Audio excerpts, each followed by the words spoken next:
Oi, turminha, tudo bem? Hoje a gente vai fazer a ficha 18 de natureza.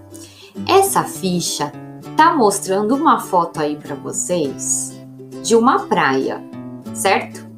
Quando a gente vai na praia, a gente vê que tem a areia, tem o mar.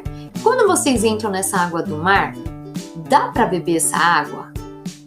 Não dá, né? Essa água ela é salgada, não dá para você ir lá e tô com sede, vou tomar essa água. Essa ficha tá falando disso. Ela tá fazendo uma pergunta que é assim, vocês estão vendo aí a foto, tem o mar, certo? Essa foto é de uma praia chamada Fernando de Noronha. Pela foto dá para vocês verem que aí perto não tem rio e não tem lago, só tem o mar. E aí essa ficha tá perguntando como será que as pessoas que moram aí perto, que elas fazem para conseguir água doce para beber.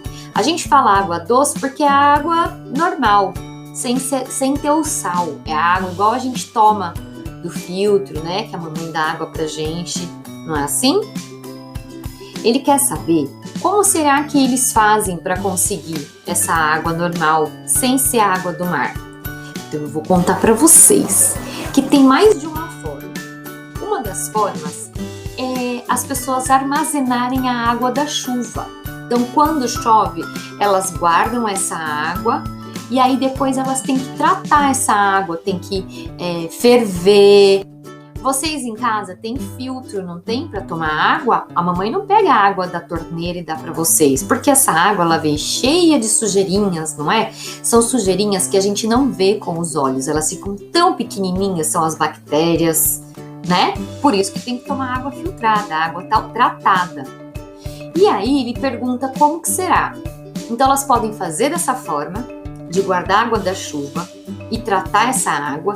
E tem um outro processo que chama dessalinização, que é tirar o sal dessa água. Mas para tirar esse sal dessa água também tem que tratar. Então tem um lugar bem grandão, como se fosse uma fábrica assim, que guarda essa água e faz todo esse processo para tirar o sal. Entenderam?